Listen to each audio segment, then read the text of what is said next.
Hello, my lovely audience. So, this is What If Deku Was Red Hood.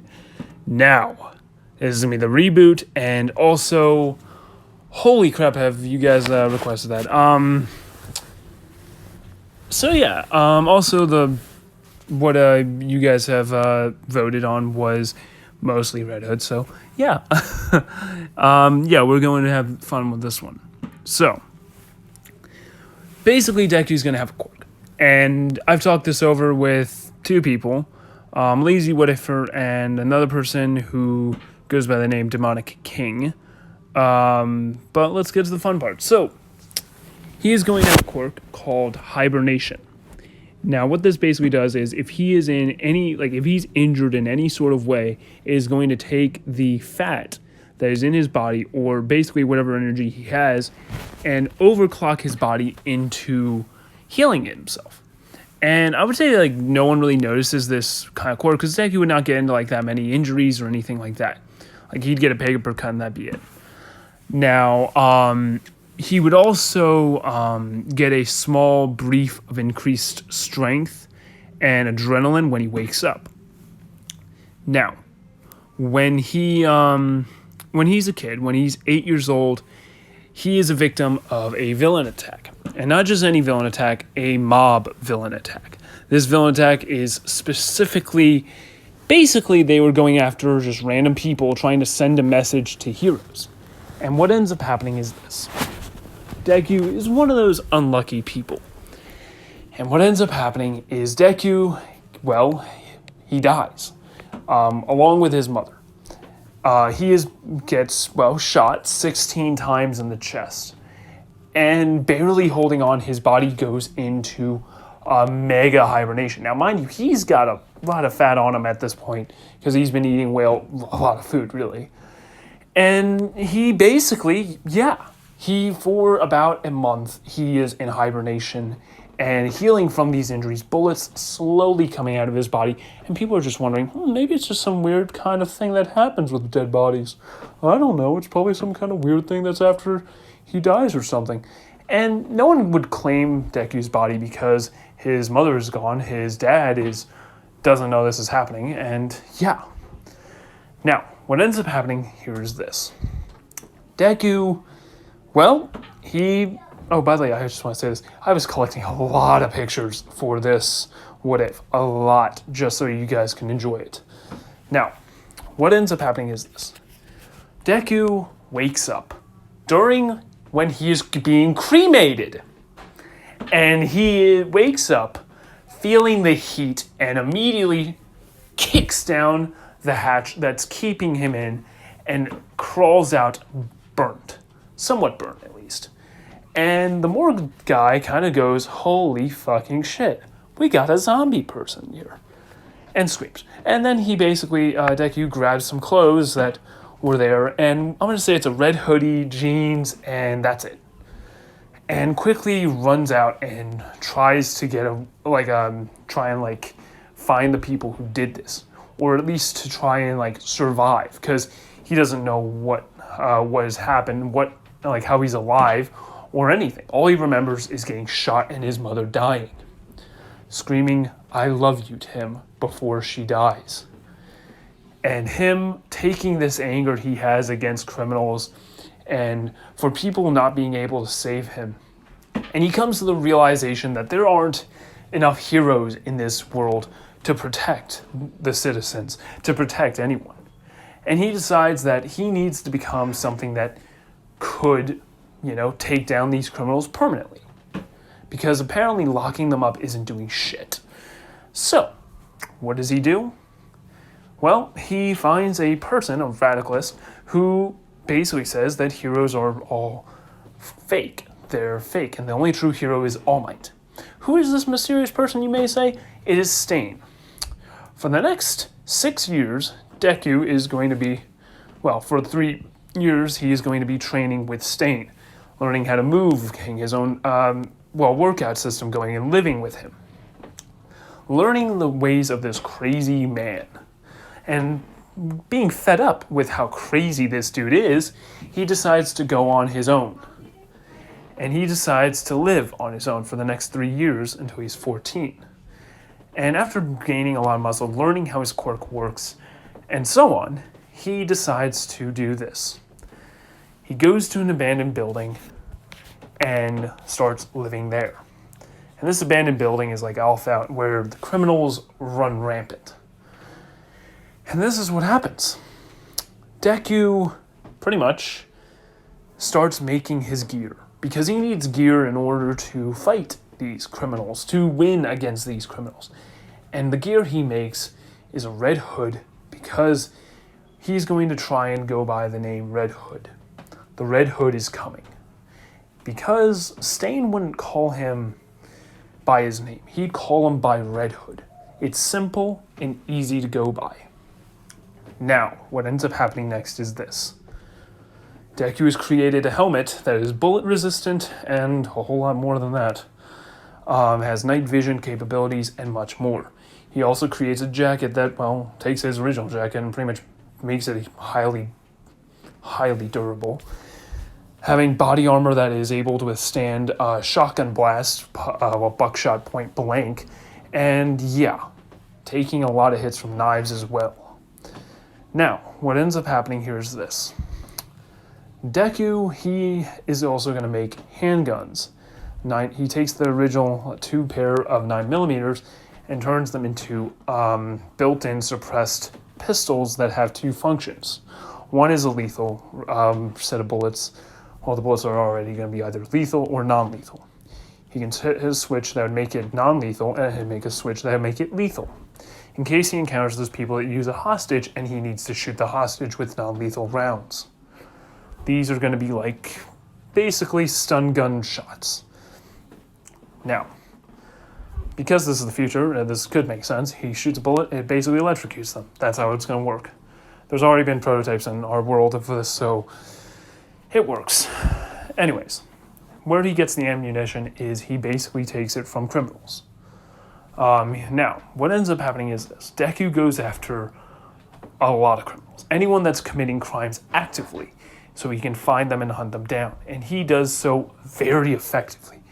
And I would say also another 3 years, he's also hacking into all kinds of things, learning how to become a hacker and hack into all kinds of systems and so on. Basically getting himself a house with basically made up currency through the internet, which is very hard to do, but in this world I don't see it that hard to be able to do. Basically he hacks ATMs and gets the money from there.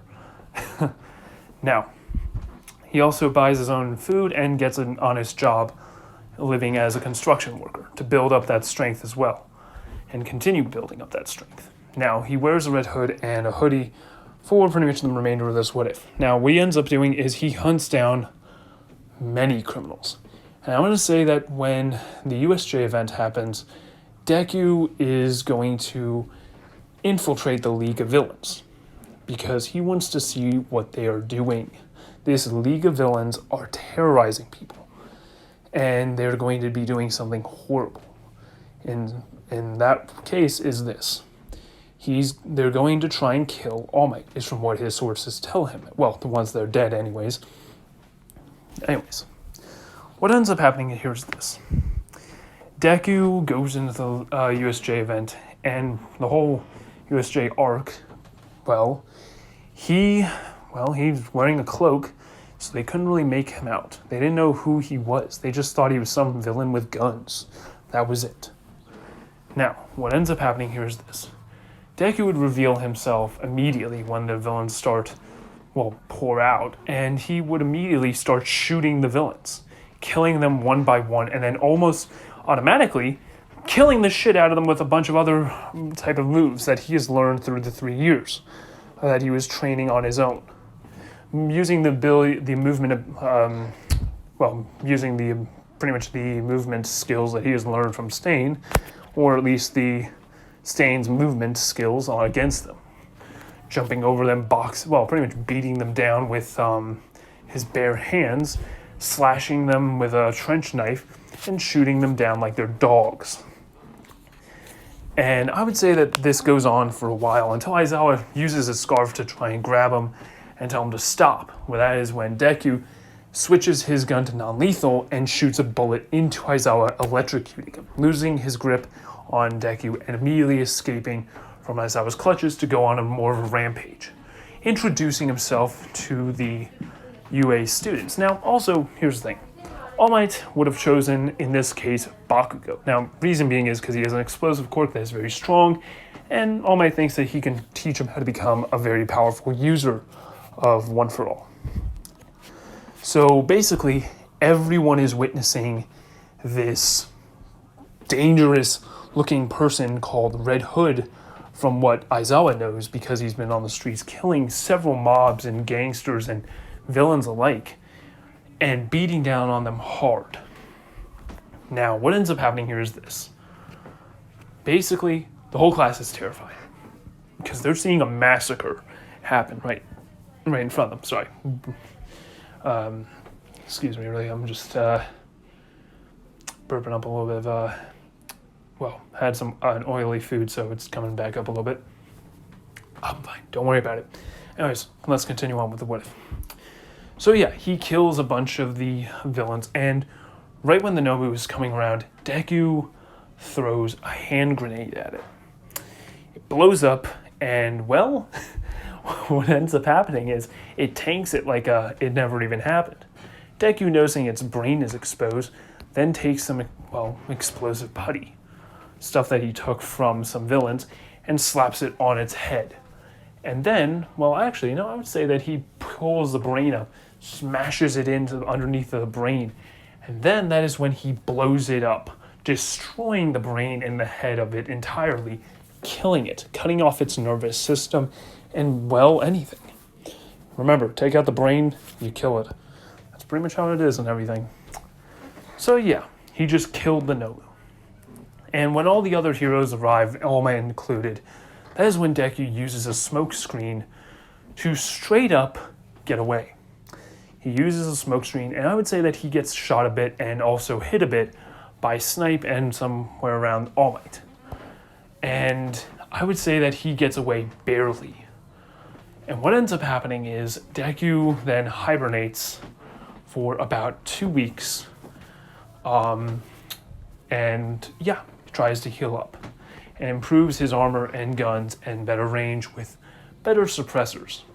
Because when he used these guns, they were way too loud. So he decides to make them more suppressed, going for a new look.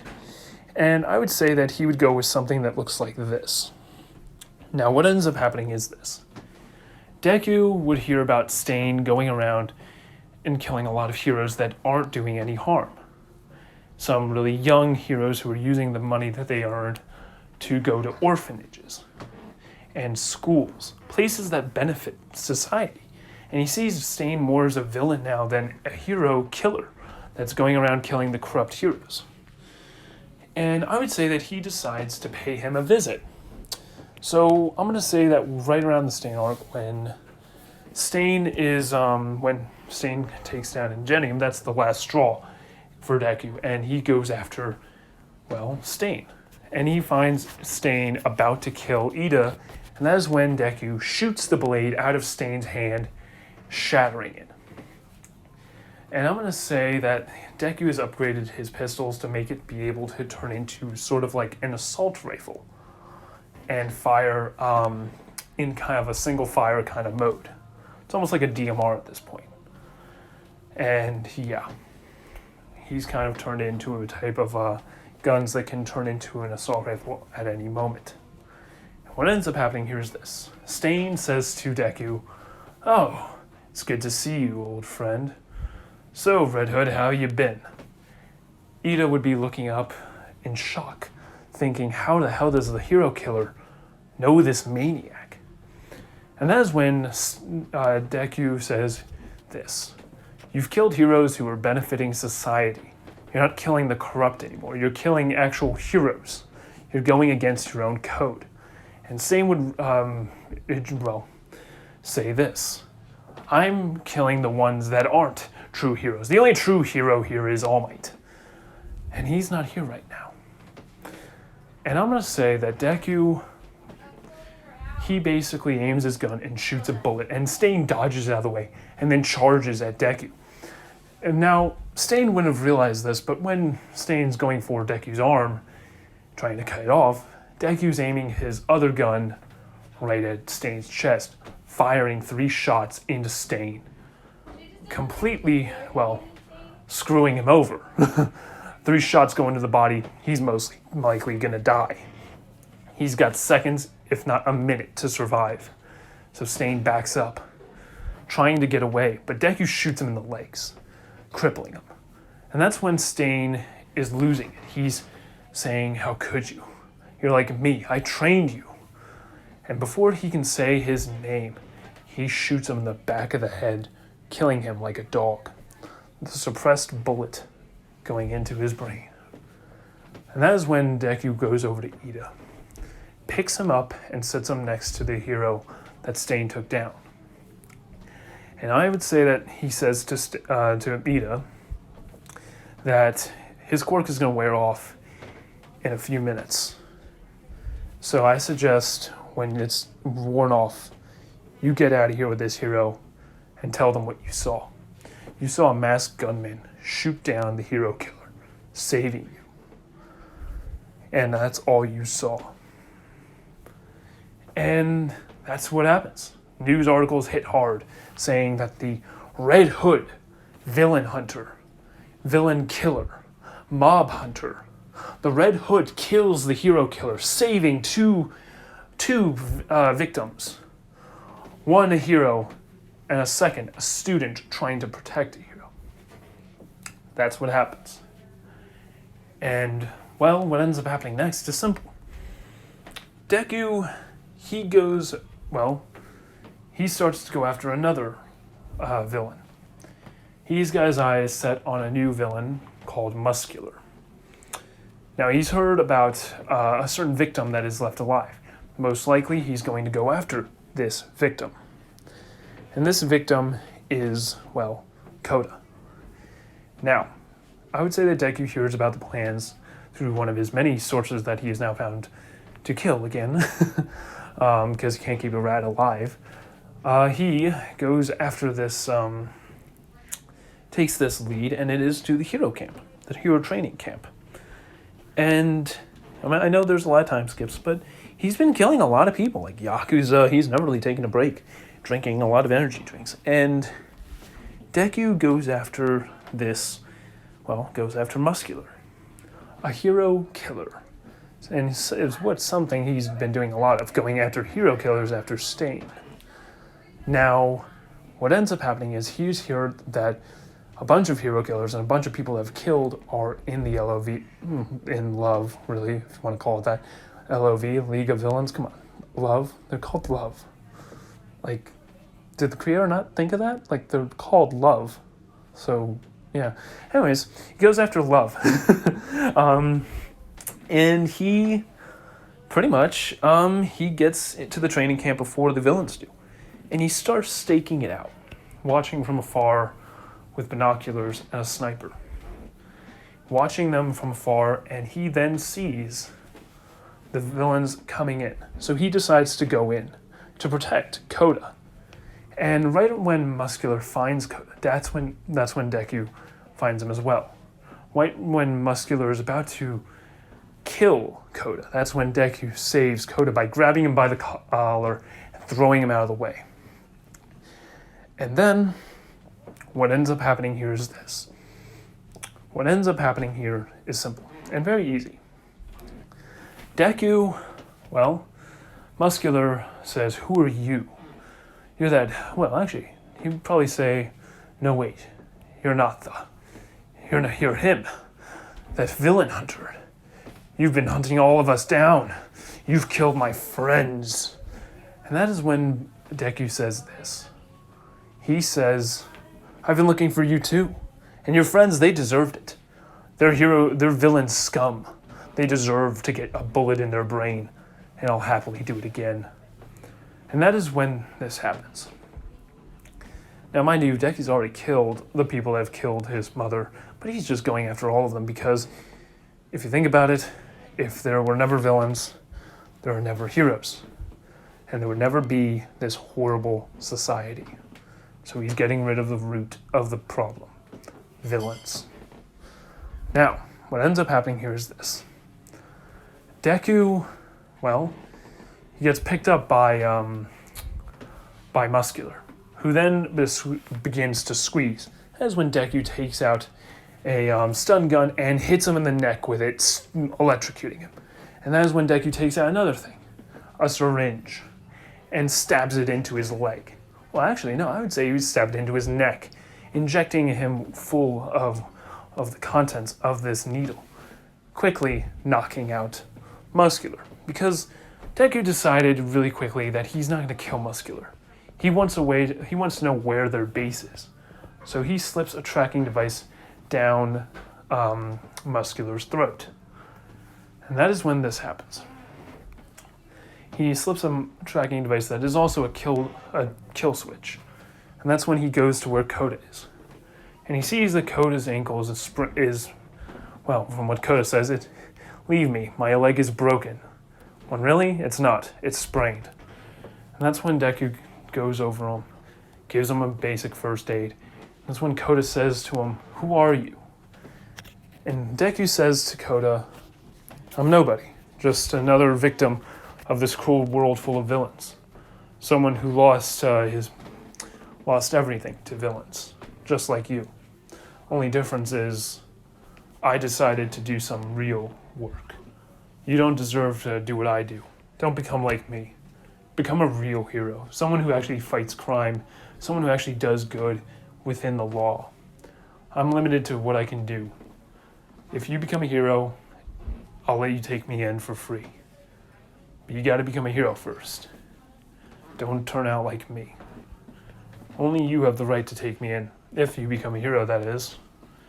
As Deku looks at him, with a smile growing on his face, Koda feels that warmth that Deku's letting out, and he smiles as well. Says, I'll catch you. I will, when I become a hero.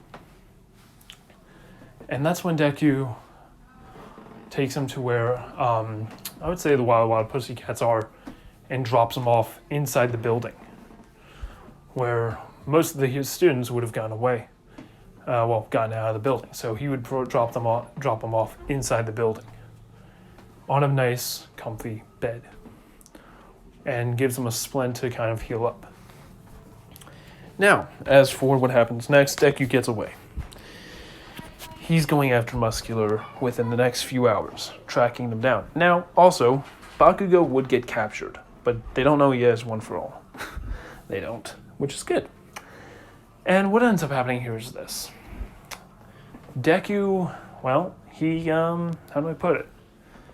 He gets away and he starts tracking LOV, aka Love. And what ends up happening here is this. What ends up happening here is simple. Koda tells Aizawa that the man in the red hood saved his life, and that when he grows up, he's going to be a hero to catch him. He's going to be the hero to catch the Red Hood. And only him. So, you don't catch him, save him for me.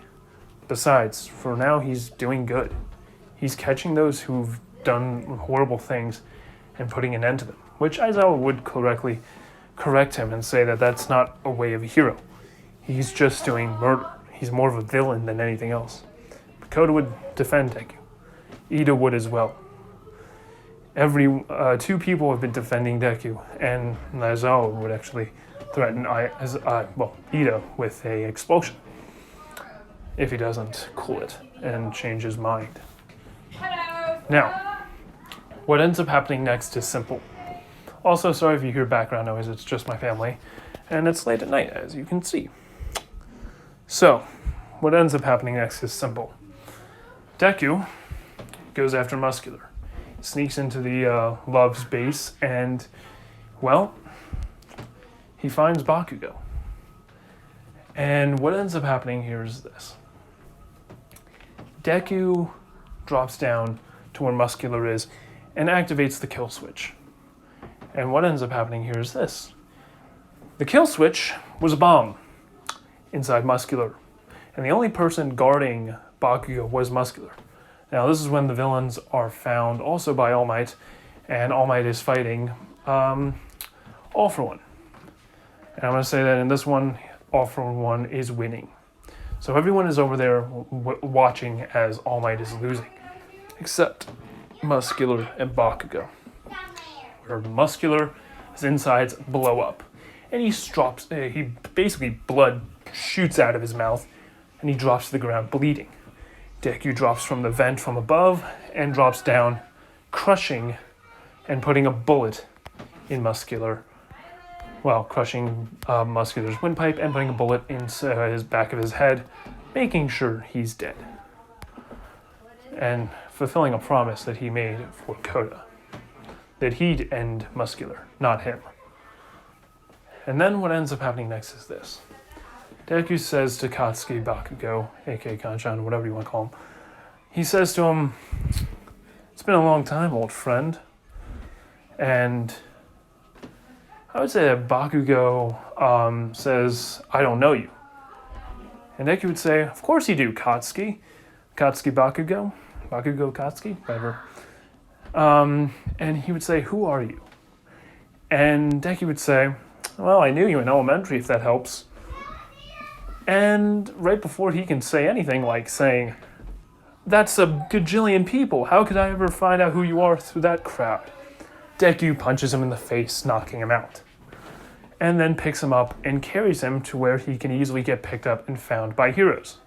In fact, I would say that some of the students would be trying to find Bakugo, and I'd say that he would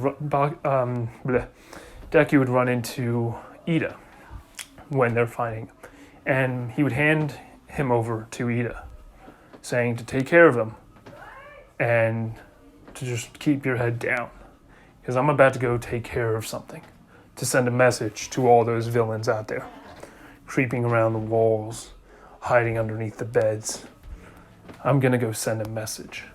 And what ends up happening here is this.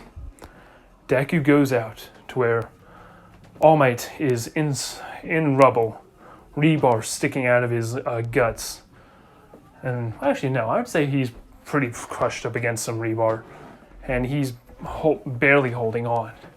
He's at death's door. He's about to give it his all when, bang! A bullet is shot from a gun, hitting All For One in the back, exploding like a firecracker. Well, actually, like a cherry bomb. And then more bullets fire, more and more and more from an assault rifle. Firing and firing and firing, explosions happening on and on, swapping to mags. Deku is seen from the shadows firing from an AK-47 with explosive ammunition and customized AK-47, of course. And what ends up happening here is this. All For One charges at Deku. Deku jumps back, shooting more bullets into All For One, into his face, blowing up more and more, crippling him. And what ends up happening here is this. Deku, with All For One on the ground, bleeding, holes all over him, goes up to All For One and fires more rounds into him, this time with his pistols. Bang, bang, bang, bang, bang, bang, bang, bang, bang, bang, bang, bang, bang. Bang, bang, bang, bang, bang, bang, until you hear a loud click. And what ends up happening here is this. Deku goes over to him and hacks into the helicopter's audio and says this. To all the villains that are out there, to all of them that are watching, to all of those who want to commit crimes, to all those who want to harm others, I'm coming for you. And if you don't think I am, if you don't want to face me, turn yourself in now. That's your only chance. If you don't think I'm coming, then you're wrong. I'm coming. And this is just to show you what might happen. I'm going to do a whole lot worse to you if I find you. By the what crimes you've committed, I'm going to do a whole lot worse. This is just something small I can do. As he shoves a grenade into an open wound on All For One, pulling the pin and walking away as it explodes, blowing up All For One deep down and hurting him horribly, killing him. And that's when Deku shoots one last bullet. Better yet, no. He takes his trench knife and stabs it right into All For One's brain, cutting the brain stem, everything, ripping him apart. And that is when this happens. Deku shoves muscle relaxers down into All For One, making sure he can't come back. Heart stopping, everything stopping, shooting him full of holes more, reloading and shooting full of them more, now covered in blood. Deku then drops a smoke bomb, a smoke grenade, and disappears. He is then later found on a rooftop. Well, actually, no, he's later then found on the news chopper, aiming a gun at the goddamn pilot's head, telling him to fly as high as he can, until he is flying all the way up in the air. People are wondering if he's going to shoot the pilot. Cameraman on there is videotaping him. And Deku just says again to the camera that I'm coming for all you villains. So you better wait and sit down or turn yourself in now. And then he jumps off the helicopter, disappearing in the night sky and the clouds. And Deku taking out his grapple gun. And, well, he made a grapple gun, yeah. Of course he would make one. He has to stay prepared. How do you think he gets around? And shooting it on a building. And as he swings across the city, landing right into an abandoned building where he breaks both of his legs. And I'm going to say this. Reason why Deku's able to heal so fast is because it uses up fat, and so he's always got like 20 pounds of fat on him. And what ends up happening here is this. For that night, he's basically healed up his broken legs. Healed them up and, well, disappears. And for weeks, about 2 months go by. And already villains all over the place are turning themselves in, wanting to get away from what Deku has said, what the Red Hood has said. Scared of what might happen, villains are shaking in their seats, can't take it and turn themselves in for what they're going to do, hoping that they can be taken in, or even trying to start a new life. I'm going to say this. Overhaul hears this and laughs. He laughs and welcomes him. He thinks that he can take the Red Hood. Some of the villains in the Overhaul's crew even are starting to shake in their boots, thinking they should probably turn themselves in, but if they turn themselves in, they die. Because Overhaul isn't nice at all. He'll do worse to them than anyone else could. Eerie, feeling a little bit of hope inside of her as she hears this, thinking that maybe someone can save her from this hole that she is in. Maybe she can be saved from these villains. Now, I'm going to leave it off here. This was part 1 of What If Deku Was Red Hood? Reboot. I hope you all have a good day and a good night. Peace out, and have a good one.